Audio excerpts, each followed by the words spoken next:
In these uncertain economic times, you've got to do whatever you can to save money. One of our biggest expenses can be our cars, especially when unexpected repair bills hit. Not anymore. If you own a vehicle with less than 130,000 miles, is less than 12 years old, has a warranty about to expire, or even no warranty at all, you could stop paying for car repairs. Roadside assistance, towing, and rental coverage are all included. Don't wait for the next repair. Make one free call right now to see if you qualify. If your vehicle is less than 12 years old, has less than 130,000 miles, even if it's out of warranty, paying for car repairs can become a thing of the past. Call us right now and get your car protected before your next repair bill hits. Get protection and no more repair bills. Call 800-696-1030. Again, 800-696-1030. That's 800-696-1030. 800-696-1030. Joe had huge problems with the IRS. I knew it was coming. I hadn't filed taxes since 1990. All the IRS letters coming in added up to a nightmare. It got up to like $68,000. My heart started beating fast. It's like, there's no way, man. I mean, I ain't going to be able to do this. Then they stopped his paycheck. So that's when I started making phone calls and found U.S. Tax Shield. U.S. Tax Shield went to work immediately. They just took the bull by the horns. What blew my mind is he called the IRS right then and there. So why is U.S. Tax Shield A+ rated with the Better Business Bureau? Joe knows. They saved me a ridiculous amount of money. If you owe more than $10,000 to the IRS or state, choose the company Joe chose, U.S. Tax Shield. It was the best decision I made. U.S. Tax Shield is the way to go. Life is good. Thank you, Lord. Call 800-471-3287. U.S. Tax Shield. Boo-rah. Yes. 800-471-3287. 800-471-3287. You're listening to the Spark Radio Network. Radio like you've never heard before. Innovation, creativity, and imagination are all said to begin with a spark. So fasten your seatbelt and take the ride of your life and listen for the spark.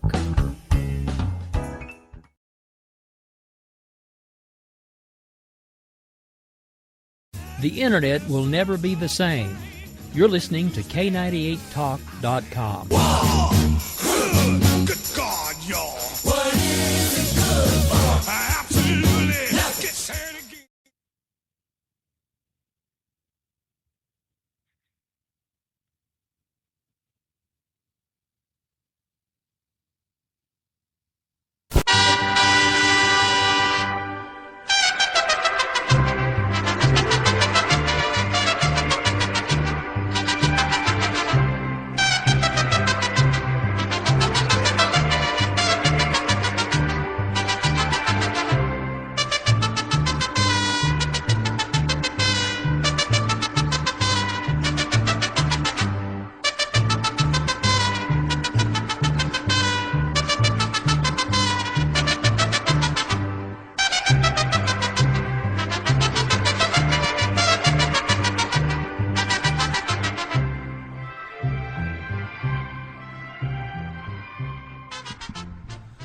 Dos cervezas, por favor. That's right. It's Thursday. That means it's time for the Jen and Rick show. And we still haven't decided on an intro, so I figured, what the heck, Cinco de Mayo will open with some Mexican music. Why not? So, of course, I am Rick. She is Jen. Good evening, ma'am. How are you? I'm well. How are you doing? I am doing all right, but if we don't figure out what is up with these gremlins lately, I'm probably about to scream. I hope everybody's hearing you a little bit better than I am. I don't really have any way to monitor it live without it causing us any feedback. So, without further ado, this is, of course, the Jen and Rick show. This is the night where basically I have a co-host with me, and we basically talk back and forth about the news, the events of the day, and, well, might as well start with the funnest part of the day. Jen has her first Twitter stalker that I know of. Yes, that was quite interesting. Sent me a picture of a plate of balls. That do you want one, JR? Really kind of creepy. Yeah, just a little. And so she support for president. I'm sorry, what was that last part? You kind of broke up a little bit. Oh, who's for president? Anybody take a wild guess? Oh yeah, let's not leave out the part that he's a Trumpster, pretty avid Trumpster too. Not very intelligent either. Hey, he had Yale in his, and I'm sure that was correct. I'm pretty sure he was talking about some small town nobody's heard of, not the school.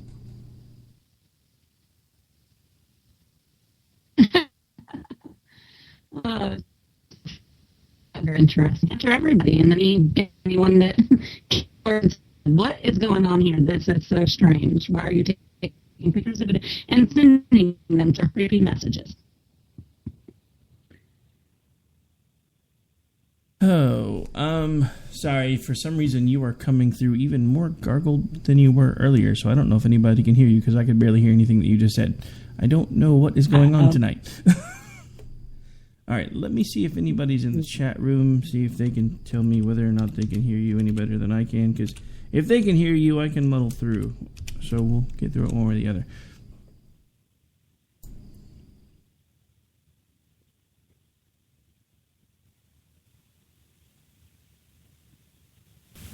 Let's see.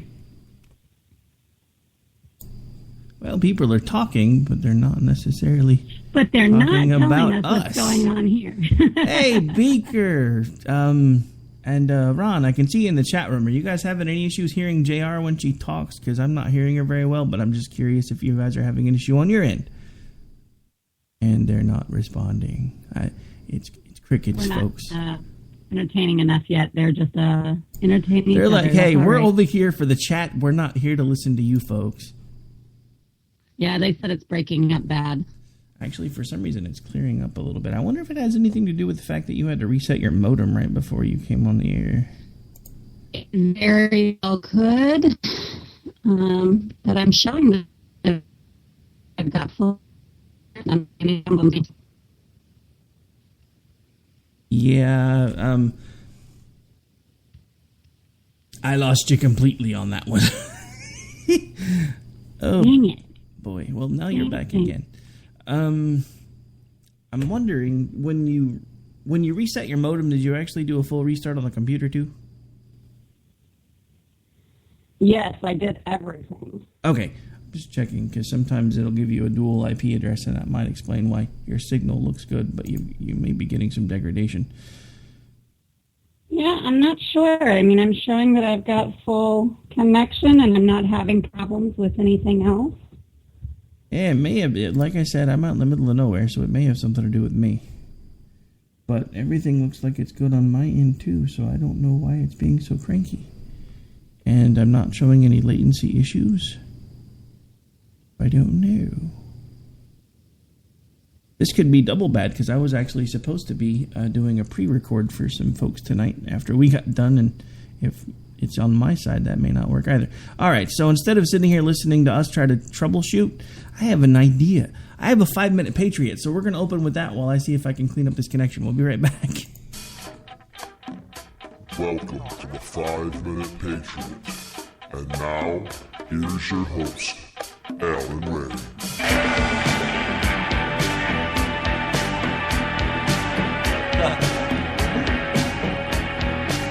Why do I do this to myself? Why do I click on Huffington Post article links? Hello again, everybody. I'm Alan Ray. This is the 5-Minute Patriot. I got a real interesting thing to share with you here. I think I've actually uncovered a dysfunction, well, probably the major dysfunction in the neoliberal left that we are dealing with in this day and age. I had the unfortunate experience of clicking on a Huffington Post link. And it was, of course, an anti-Second Amendment, anti-gun rant by, I don't know, some contributor. I'm not even going to give him the honor of mentioning his name because I really don't think it's fair to him to expose his ignorance at this point in the game. But I'm going to read to you a little blurb out of his article. And apparently this person has a problem with the right to defend oneself with a firearm. And I'm going to tell you why. Begin quote, "The main problem with the notion of self-defense is it imposes on justice, for everyone has the right for a fair trial.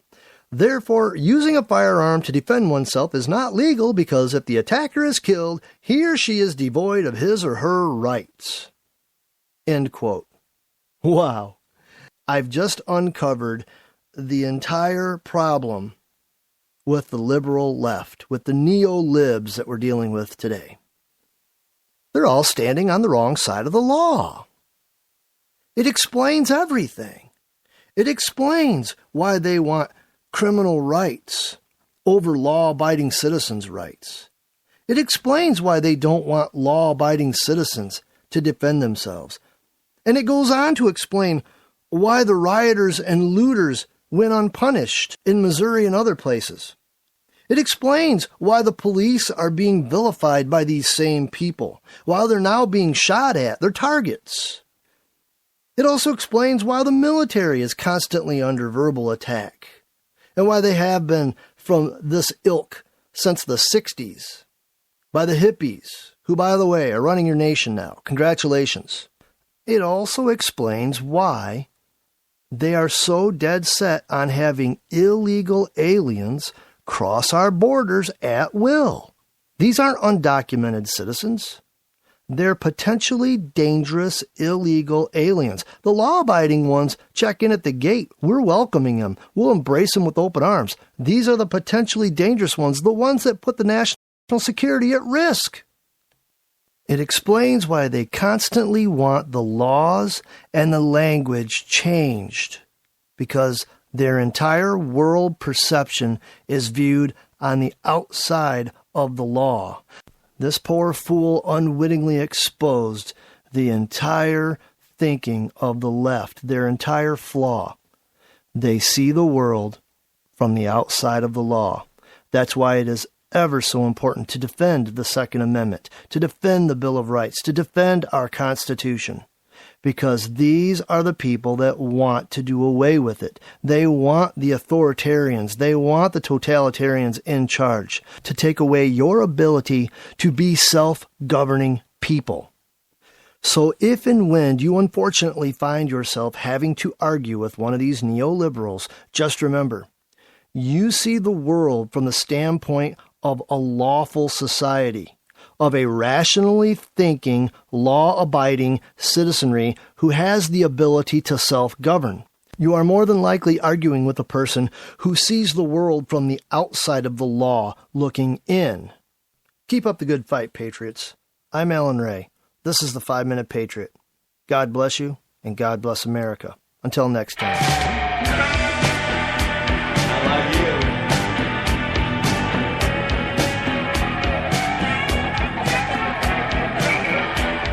You can find Alan Ray on Twitter at 2CynicAl65. Thank you for listening. This is the 5-Minute Patriot. Really something.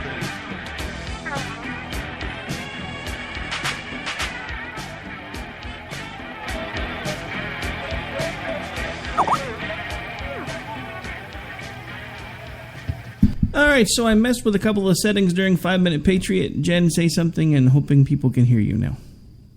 Hello, hello, hello. It's a little better, and now I think it might actually be on my end, because I think we just lost the entire connection. And we're back again. Something is causing my latency to go through the roof, but for some reason it's only registering for split seconds. I think that's what's causing the issue. We actually lost it for about 2 seconds. Hang on, say something now. I think it might have cleaned itself up. Alrighty, I'm here. It sounds a little bit better than it did, so we're going to keep trying to get through this and see if we can make it. All right, so while I've got Jen on the line, there's been a lot of things that have been going on in the news today. Of course, it's Cinco de Mayo, so I'm over here drinking a margarita, so don't mind me if the production quality sucks. I've been drinking since 5. No, I'm just playing. Not really. I just started, but I figured it's Cinco de Mayo. I haven't had a drink yet today, so I've got my margarita and I've got my Mexican hat dance ready to go. But there's a couple of reasons why I'm eager to do the Mexican hat dance at this point. I knew we were going to get to say I told you so, but I didn't expect it to be 48 hours after Donald Trump was made the de facto nominee. Yeah, it's really quite astounding, but not surprising. Just didn't think it was going to be such a quick turnaround for a few things. But I think the most shocking is Ben Carson saying that he's not opposed to looking at a Democrat for VP. Well, I said that on the Philly show today. I was like, you know what, folks, we might as well be really honest at this point. One of them just basically might as well go to the other and say which one of us wants to really be VP and which one of us really wants to be Prez, because they're the same friggin' people. I mean, it's like they're like long-lost paternal twins or some crap. It's just crazy. But, yeah, I mean, I knew he was going to shift, and I knew he was going to shift, but I didn't expect it to be as instantaneous as it was. It was crazy. I mean, within 24 hours of him basically becoming the de facto nominee for the Republican Party, he started talking about how he was pro $15 an hour minimum wage. 24 hours ago, or 24 hours before that, he was against raising minimum wage because he thought it would harm the economy.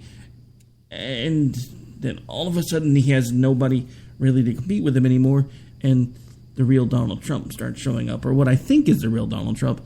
I think, honestly, at this point, he's trying to see how many, because he's already got the right pretty well snowed. I think he's honestly trying to see how many people he can grab from the left at this point. So I think he's going to start telling them what they want to hear. Because the interesting thing to me today was all over Twitter, no matter how many times you showed them all of the interesting things that are starting to come out about that particular campaign and that particular candidate, they're just like, it doesn't matter. Doesn't matter. He's still better than Hillary. Yeah. I think you hit on something there, though, where it's like, is it the real Donald Trump? That is part of the biggest problem with him, is that we don't know who real Donald Trump is, because even though people want to say that he's not beholden to the establishment, and he's not beholden to donors, it's just really not true. He's been beholden to somebody, and it is changed depending on what he wanted. But he's been beholden to different people his entire career in order to achieve, certain things. So, and he changes interview to interview what he's saying. So who is the real Donald Trump? What is he? And I think your answer is that it's really hard to have any sort of values or principles to stick to and come to position to make policies from when you have no real core set of values and principles, because you have been so malleable, throughout your life. No, exactly. I mean, it's what I've been saying all along. These are pages from his book. The book that everybody accuses of us that don't like him of not reading. I've read it. He's been running his book against the American people the entire time. The art of the deal is nothing but teaching you how to close as a salesman, and that's what he's been doing. And if you'll notice, he actually plays it out basically in the steps that he outlines in the books. Tell them what they want to hear. Get their attention with whatever it is that they want to hear. Then you tell them something that you're going to give them to make sure that you have them on the hook. And then if they start trying to feel like they're trying to get off the hook, that's when you start browbeating them and talking down to them and making them feel stupid for not wanting to take this really, really great, wonderful, huge deal that you have for them. And he's been doing this against the American people now for months and months and months. And no matter how many times we were sitting here going, hey, guys over here, hello, this guy, yeah, you might want to actually pay attention to what he says when he's not talking to you, which is what I did over and over and over again. I went and found all of these clips of all of the things that he says and all of the things that are completely different from one day to the next. And either the guy is completely insane or he has Alzheimer's. I don't know which one it is, because either he's making it up as he goes along and he doesn't care what comes out of his mouth, or he literally cannot remember what he says from one day to the next. But this is the guy that at this point has a 50-50 shot, if something radical doesn't happen at the convention, of becoming the president of the United States, and the one on the other side of the ticket is no damn better. Right. I mean, we're really in a lose-lose situation here. And, I'm already tired of the argument that, well, if you don't for Trump, then you're voting for Hillary. You're ensuring, a Clinton presidency. And I'm sorry, I'm not going to shoulder the blame for this nomination. I'm not going to shoulder the blame if he loses in the general election. I did my part, and quite frankly, my state did their part. And, that's just really not fair. It's not. I have held my nose. You've asked me to. The GOP has asked me to. I'm not loyal to the GOP, and I don't have to be loyal to its nominee. And I really resent the fact that people want to browbeat us with that and then try to place the blame on us for anything that goes wrong from here on out, saying, if you had just supported him, if you'd just gotten on the train, then none of this would be happening. And it's just really not fair. And I shouldn't have to sacrifice all of my principles because, let's be clear, I'm not sure there is a single one that he represents. Not a single one. No. So I'm supposed to sacrifice all of it. I might as well vote for a Democrat. That's what he is. So it's really unfair. And especially on social media, but I even got into it with some family and friends about it that, are just really being very bullheaded and also unforgiving about the fact that I would maybe not vote for him. It's really kind of ridiculous. Let me give you my perspective on this, and I kind of outlined it on the Philly show today. For those of you that are going around telling everybody that if you're not willing to vote for Trump, you're supporting Hillary, you don't understand how our electoral college works. I am in a state where all 77 counties went red for the Republican nominee during the last election cycle. Unless you are suddenly afraid of Oklahoma turning into a swing state, which it has never, ever been a swing state. So if you have that fear, maybe you should look deep inside yourselves as to why. Me voting for someone else, anyone else, in the general election is not going to stop Oklahoma from going to Donald Trump, no matter how much I may wish that it did, just to prove a point. So for all of you, if you're never Trump, you're always Hillary. No, I'm neither. I don't want either one of them, but you didn't give me a choice. So one of the things, and I hadn't really talked to you about this very much, so I don't know if it's something that you want to start doing on this show as well. But one of the things that I'm going to start focusing on doing, at least on the 3 nights a week that my show is over here on the home network, I'm going to start trying to find libertarian candidates because I'm tired of just being against something. I've been against something for this entire election cycle, and I've basically been disowned by the GOP and the remnants of what used to be the conservative movement, and I'm tired of being against something. So I'm going to start being for something. I'm going to be for trying to find conservatism a new home, because conservatism is no longer welcome in the GOP. It's never been welcome in the Democratic Party. So I don't need either one of them anymore, but we do need somewhere where we can come together as a like-minded group and actually start electing people that actually do espouse our values, instead of being told that we have all of these people that supposedly espouse our values until we put them in D.C. and then they do the same things as the people before them. This election cycle epitomizes everything that is currently wrong with our system, because we had one chance in a million to actually put up someone who was conservative. We had shots to put Walker in there. We had the chance to put Perry in there. We had the chance to put Rubio in there, who wasn't even on my radar at first, and Cruz, who was like my 5th choice down the line.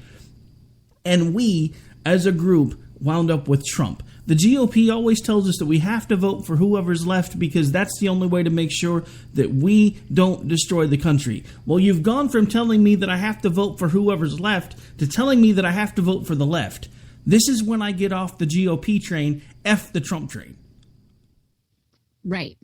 And I think that's, and I totally get where you're coming from about wanting to be for something. And I think, I've even found it with some of my people that I, converse with regularly. We're finding if we put the presidential politics aside for a second and we talk about some of the issues that we've always agreed on, then we can both be for things and kind of still find that unity. But this election is just insane. And I liked what you said about because they're both, it becomes left. I mean, it is. And I don't know, other than finding something else, somewhere else for conservatism to go, that it can ever really go back at this point. I mean, we're in full-blown populism.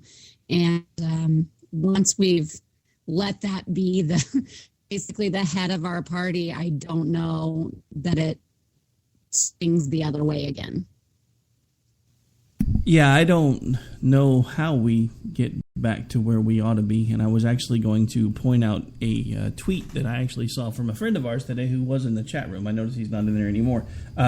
Beaker from Twitter. If you're not hanging out with him, you probably should be. You can find him as Beaker O'Donovan. He actually put something in one of the groups that we were in today. We basically demanded that he tweet it because he was all like, I expected the pendulum to swing the other way, not go sideways and wind up firmly planted in the rear end of the American people, which is kind of exactly how a lot of us feel. And for the record, he did not use the word rear end. Just saying, hey, Beaker's back. Yay, I thought he left us. Well, also, this whole idea of like, well, we just have to support him, yada, yada, yada, yada. I think really is unfair also because it acts as if we didn't have such a strong field and so many choices. And for one reason or another, blew it with all of them and ended up with Trump. And, will we, the American people, will survive? The GOP, not so sure. No, exactly. But I mean, there's one really good reason, one really big, huge reason, actually, why the GOP didn't survive this round and why it's probably never going to be the same again. And it's pretty easy to understand because they've had this argument for the longest time that they wanted to be this big tent movement so that they could get everybody in here. And all of them saw Donald Trump as the guy that could do that. What they didn't realize is when they sold their soul to try to become a big tent movement, they were going to wind up being a movement that kind of sounds like this.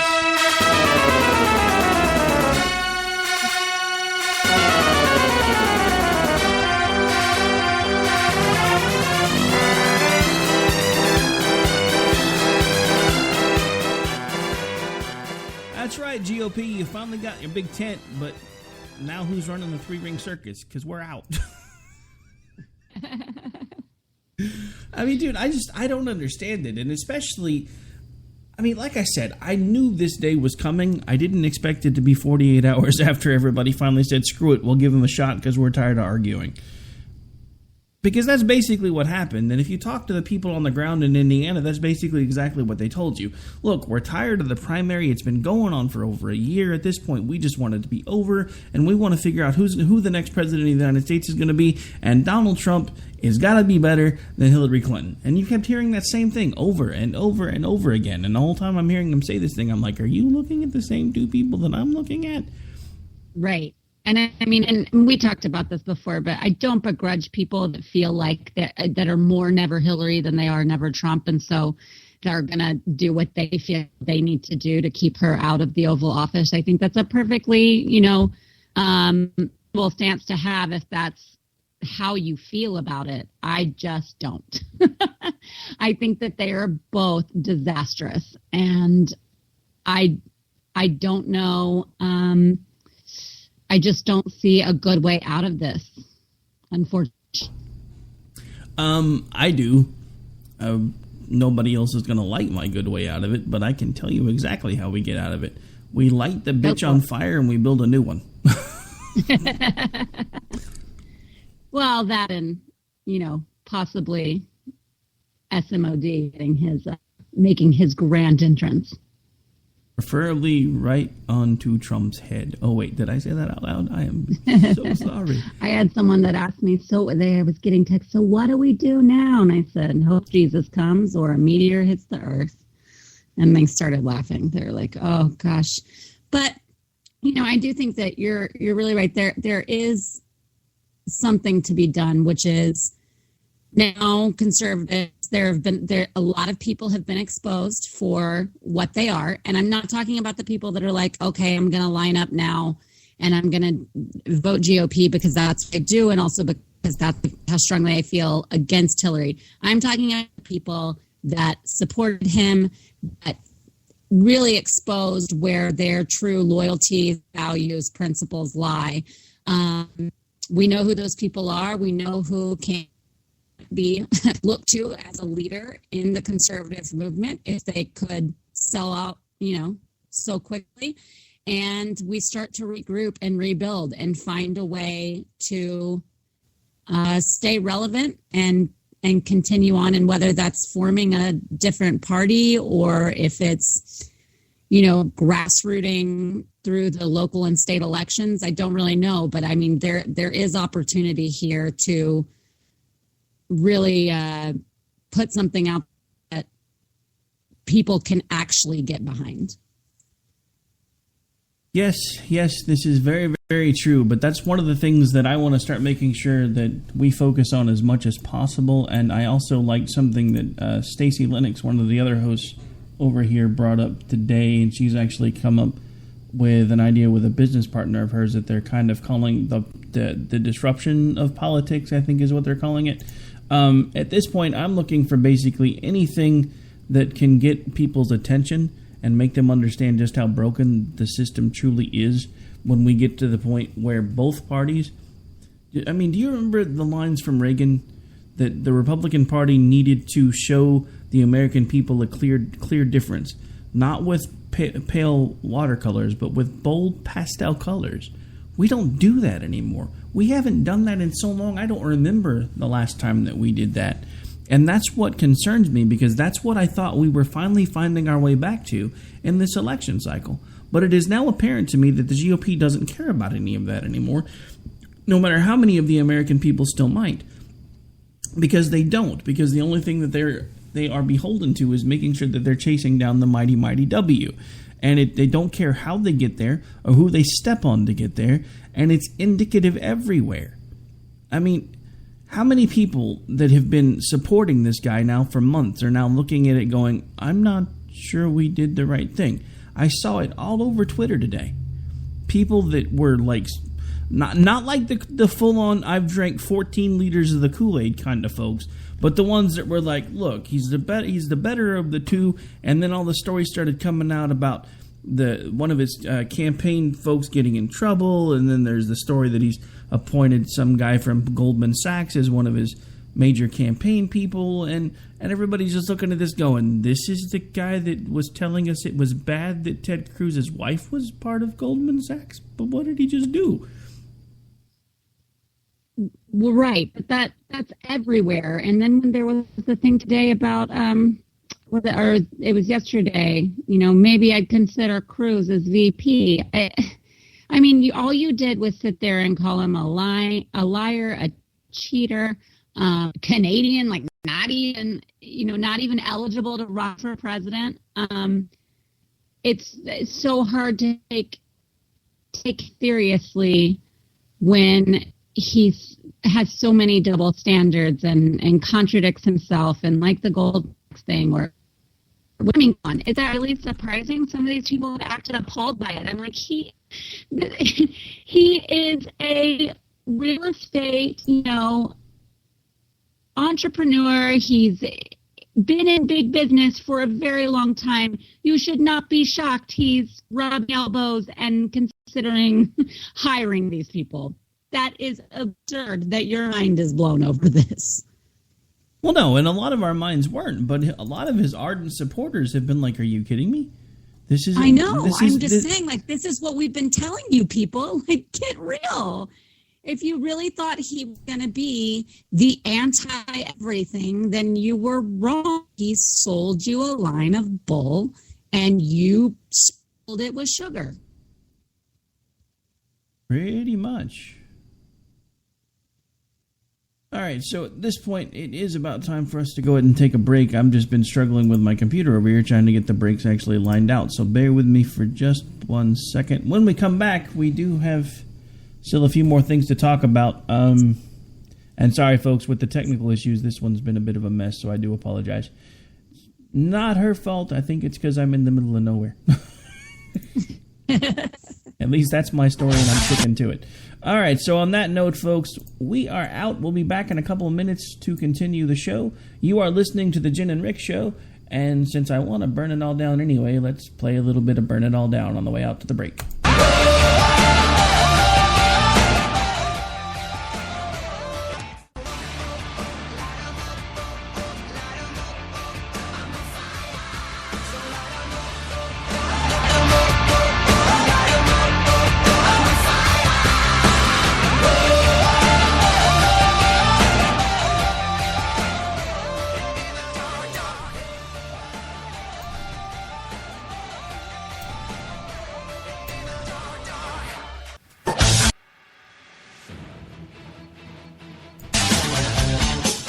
The leader in talk radio on the Internet, right here on K98Talk.com.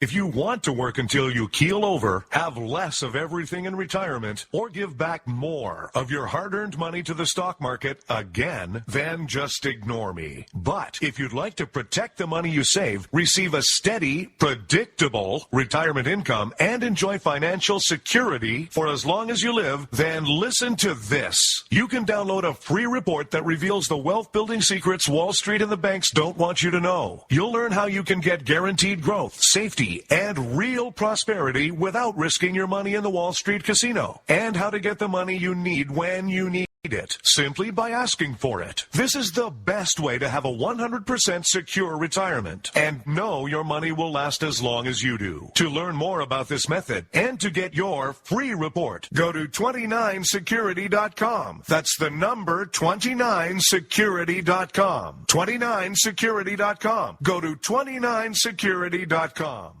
In these uncertain economic times, you've got to do whatever you can.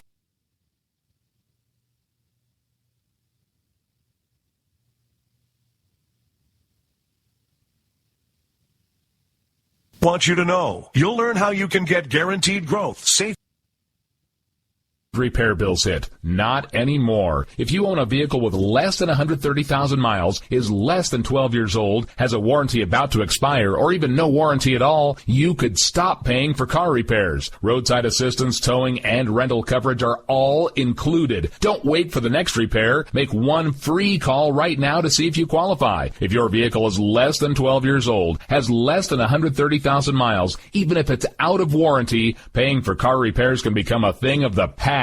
Call us right now and get your car protected before your next repair bill hits. Get protection and no more repair bills. Call 800-696-1030. Again, 800-696-1030. That's 800-696-1030. 800-696-1030. All writers are prone to becoming so attached to our characters and stories that we struggle to see why a passage may not be working. It takes another set of eyes to help us nurture our writing into full maturity. At Black Wolf Editorial Services, we strive to enable writers to develop and grow, shaping stories into masterpieces that can stand the test of time. Editing services are provided for all genres and all age categories. Services range from critiques of the short story through to line edits of the full-length novel and copy editing for those preparing for publication. We also offer assistance on generating a writer's bio for your websites, as well as help with those book blurbs and promotional material. We won't abandon you to the masses. We want to celebrate with you in your successes. Black Wolf Editorial Services, nurturing your writing into maturity. For a full list of services and prices, visit us at blackwolfeditorial.com. Joe had huge problems with the IRS. I knew it was coming. I hadn't filed taxes since 1990. All the IRS letters coming in added up to a nightmare. To get up to like $68,000.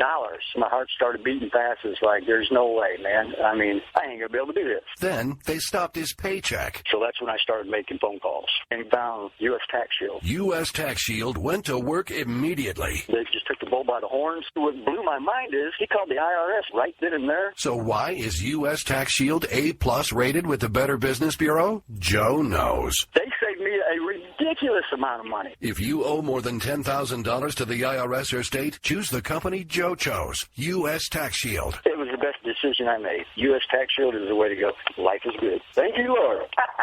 Call 800-471-3287. U.S. Tax Shield. The leader in talk radio on the Internet, right here on K98Talk.com.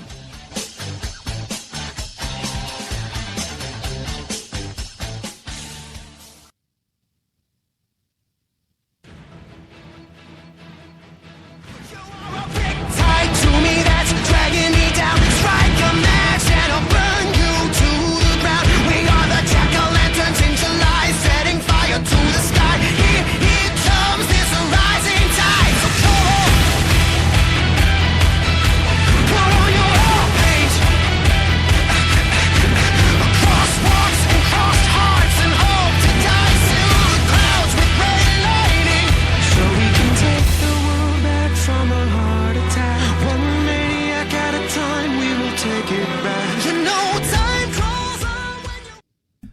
folks, welcome back. This is the Jen and Rick Show. We are into the last half of the show already. My oh my, where does the time go? Even with the technical difficulties, it goes by really, really quick. Actually, I think we blew through the break on that last one because we have actually only got about 17 minutes left.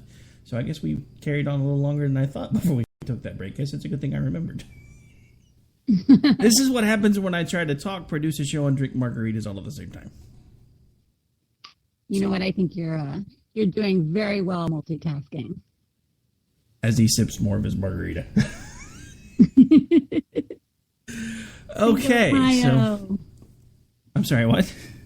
I said, Happy Cinco de Mayo. White people get wasted on Tequila Day. Speaking of white people getting wasted on Tequila Day, I promise, this isn't the last Trump story. It's the last one that I wanted to bring up.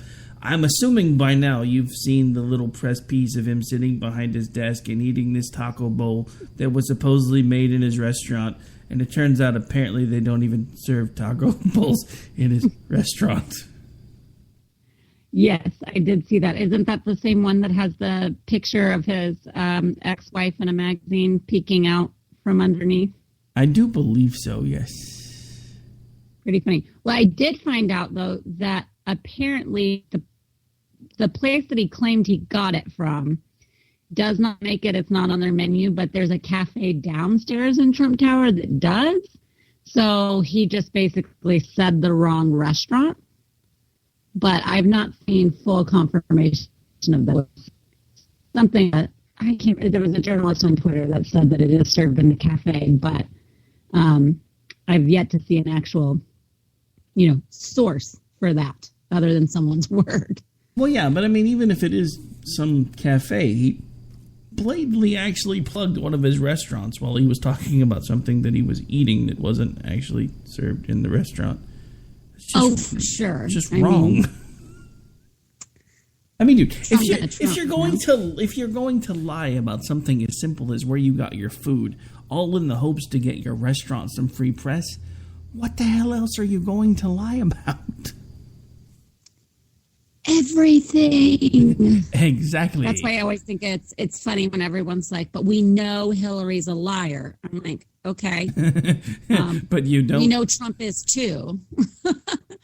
I mean, he looked straight at the camera during some of these primaries, and they would say, you said this on February, blah, blah, blah, and do you still agree with that? And he'd go, I never said that. And they'd play him the audio or play him the video of him saying that exact thing, and he goes, never happened. I mean, how can you argue with that? It's hard to argue with someone that is so audacious that they can watch something of themselves saying something and still claim that they didn't say it. Well, yeah, I mean, this is what you're up against. Well, it's the thing that I've been saying all along. When it comes to Barack Obama and Donald Trump, they are two very similar personality types. They both have really large narcissistic streaks. And when you try to point out a shortcoming to someone who is narcissistic, it doesn't exist in their mind. I don't think it's honestly that he's like, that he's trying to be dishonest with people when he says that never happened. I honestly think on some subconscious level, when he realizes on some level that he's made a mistake or he said something that he shouldn't, I think he's got some sort of an auto-delete button that just wipes it from his memory, because it's the only way that he could possibly remain sane with as many gaffes and everything else that he has possibly had go on is if he just basically wipes them from his memory. And I don't know if it's intentional. I don't know if it's something to do with the fact that he just can't admit when he makes mistakes, so he blocks them from his memory somehow. But it's scary because he lies about everything. Everything. You have no idea, no way of knowing who this person is because he has built up this shell of a person for so long. And the scariest thing is, if you go back and you look at some of the earliest footage of him when he first started becoming popular, he was a normal, everyday person. He didn't look directly at the camera. You could tell that he was nervous when he was being interviewed with people. And the problem is, reality TV has been a boot camp for Donald Trump.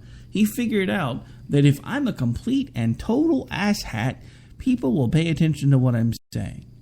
And he's carried it to the presidential election, and it's why, as I played before we went to break, that the GOP has become the circus tent of the political movement, which is why I have now made it my mission to start building a new home for those of us that are conservative. And I don't know if I will permanently wind up in the Libertarian Party. I don't know if maybe at some point we will kind of build up a party of our own. But what I do know is the GOP doesn't want us anymore. And instead of sitting here complaining, I did say asshat. What are you talking about, Beaker? I've said it now like twice. See, asshat, asshat, asshat. There, feel better? I mean, was it? I mean, I'm pretty sure I said it. Oh, I missed the part where he said he was going to say it like Dora voice. Okay. I thought he was telling me I needed to say it. I was like, I thought I did. Peer pressure. Hey, I don't usually have people that hang out with me in the chat room, so yes, I will succumb to peer pressure. All right, so believe it or not, we are almost out of time, and I feel like I've kind of monopolized a lot of the broadcast. Wow, get paid to talk, can't do it. Mainly because we started out with so many technical issues. Is there anything that you wanted to say to folks tonight about anything that's been going on? Anything you wanted to say that you feel is pressing or important or anything like that? Not too much. I just, obviously the people that supported Trump, like, this is their time to gloat for a little bit. It's going to calm down. We're going to have other things that are going to, other issues that are going to come up. I mean, life moves on. But I do find it interesting that I've heard a lot of people that are using this, better the enemy you know than the enemy you don't, in regards to Trump. And I'm like, wait a second, though. Doesn't that really pertain to Hillary? Isn't that a defense for what? She's the one we know. She's the one that's been in office before. She's the one that has a predictable pattern, and her family, the Clintons, have showed us we know them. So I don't understand that argument when people are telling me that that's why I should support Trump.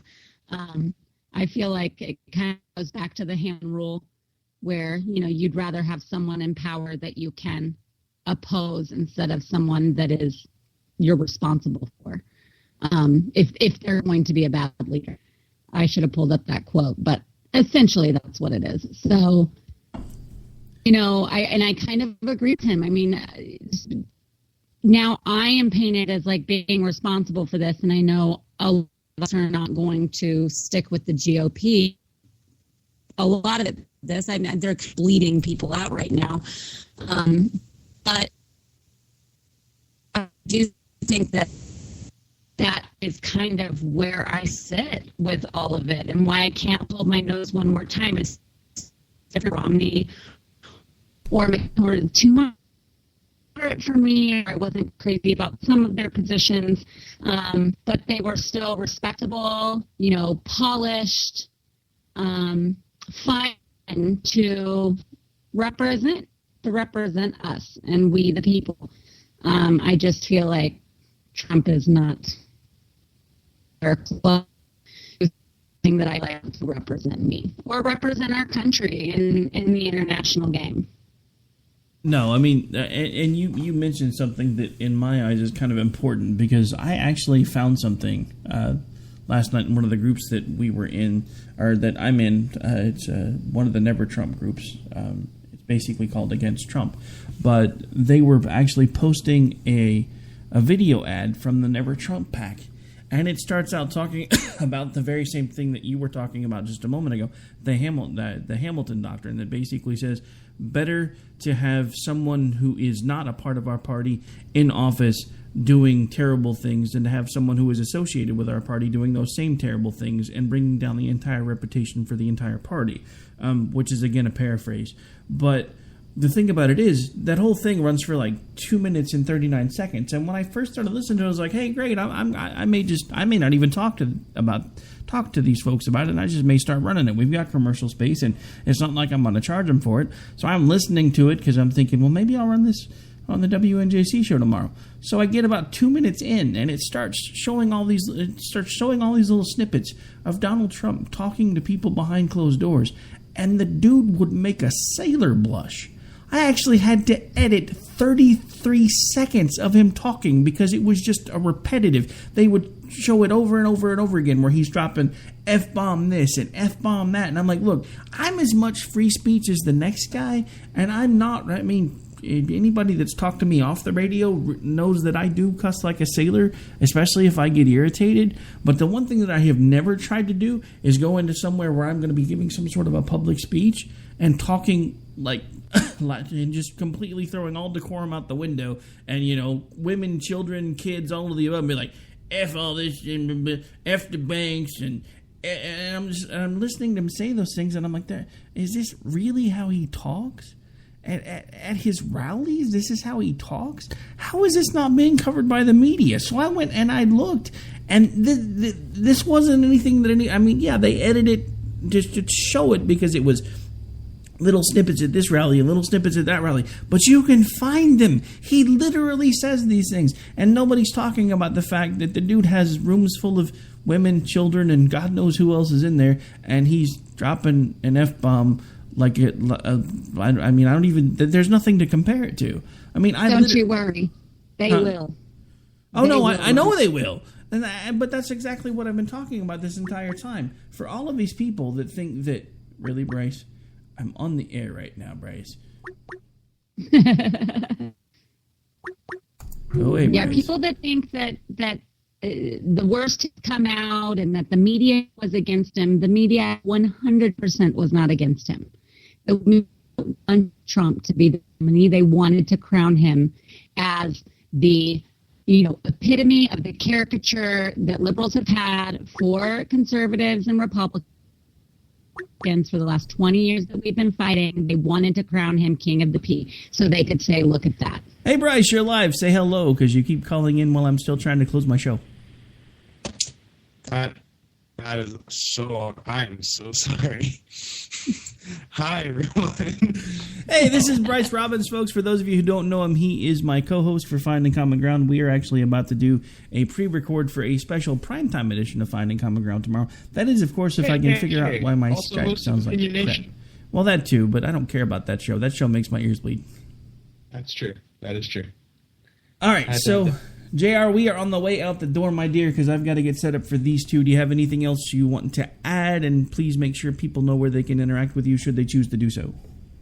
I think that about wraps it up. So you can find me on Twitter at J Homestead and also on Facebook at JR Homestead. And check out misfitpolitics.weebly.com. Lots of pretty smart tweets writing some good stuff over there. All right, folks. Well, on that note, we are out. This has been the special Cinco de Mayo episode of the Jen and Rick Show, and I have someone else yet trying to call in. So at this point, folks, we're going to have to call it. We're out. We'll be back next week. Don't go away. I'll be back live tomorrow night on America Off the Rails with a special guest.